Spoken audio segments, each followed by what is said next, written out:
আছে এখানে না সিমেন্ট আছে না ইট আছে কি লাগে ভালো তো এখানে সময় ভালো তো না ভালো তো কি এখানে কি শক্ত হইব এখানে কি আছে আবার এখানে কি আছে সবটা একদম পুরো ঢুকাই কি লাগে কেমনে ঢুকাইতে ভালো ঢুকাই প্লাস্টার করুন তো আরে যে জায়গাতে এখানে তিন রতের ভিতরে দোকানের কথা তারপরে রাত ঢালাই নাই কি লাগে তোমরা এভাবে কাজ করলো তিনটা ঢালাই ওই তিনটা কেমনে তিনটা ঢালাই হলো কত কাজ আছে এখানে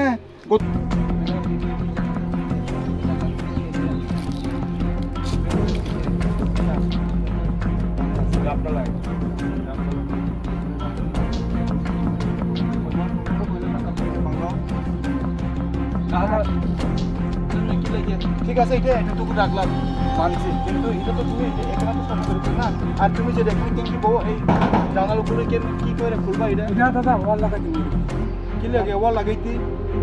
ওয়াল এখন বাংলা রড আছে সিস্টেম আছে না যে কি লাগে রড ঢুকাইছো না রড না ঢুকালে দাদা আমরা একটা আর অঙ্গনবাড়ি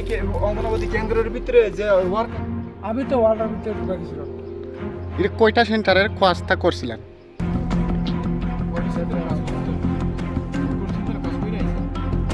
আচ্ছা এটা সহ কয়টা সেন্টারে এভাবে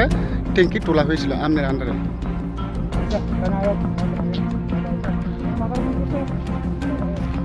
ট্যাঙ্কিটা কোটা ঠাকুরের কথা কইছিলেন এই ট্যাঙ্কি কেন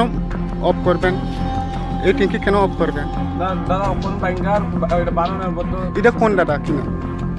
এটা মালিক কইছিল আর কি কোন মালিক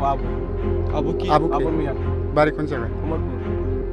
এটা মেন মালিক মেন মালিক ঠাইনে এই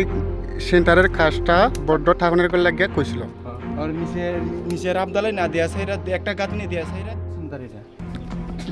রামকুমারপাড়া এটা কোন এরিয়া এটা ইস্করবুক আচ্ছা ইস্করবুক গ্রাম পঞ্চায়েত এরিয়া আর কি এটাকে ট্যাঙ্কিটা কেন করা হচ্ছে বা কীভাবে করা হচ্ছে অ্যাকচুয়ালি এটা যেটা অঙ্গনবাড়ি কেন্দ্রের ছোটো বাচ্চারা যখন আসবো এরপরে ল্যাট্রিনে যাব তখনকার এই ট্যাঙ্কিগুলি ইউজ করা হয় কিন্তু এখন দেখা যাইতেছে যে অঙ্গনবাড়ি সেন্টারের লগে যে ট্যাঙ্কিটা বসানো হয়েছে এটা কিন্তু এখন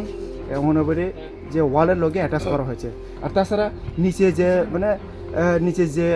রাবদালাই দেওয়ার দরকার আসলে ওই রাবদালগুলি দেওয়া হয়নি হ্যাঁ এরপরে যে জায়গাতে 1 ফুটের মতন দাইপ করানোর কথা ছিল ওইখানে মাত্র শুধু একটা ইট এরপরে সব উঠে আছে আর যে মাঝখানে যে জয়েন্ট দেওয়া হয় ওইখানে কিন্তু কোনো সিমেন্ট আর ভালো করে এটা ঠিকভাবে দেওয়া হয়নি এটার জন্য আমি মানা করেছি এটার ম্যানেজার কে আর তার সাথে কেউ কোনো ইনভলভ আছে কি না ইনভলভ বলতে আমাদের এলাকার ভানুদেব বর্মা এবং রাজেশ ত্রিপুরা মেন ম্যানেজার হচ্ছে আবুল মিয়া তাই তো আবু মিয়ার নাম আমি অনেকগুলো শুনছি উনি নাকি অনেক জায়গাতে 2 নম্বর কাজ করেছে এরপর বড় বড় ব্রিজগুলো এটা এখনও সম্পূর্ণভাবে শেষ হয় নাই এর কারণে আবু মিয়া এখনও 2 নম্বর কাজ মানে চলতেছে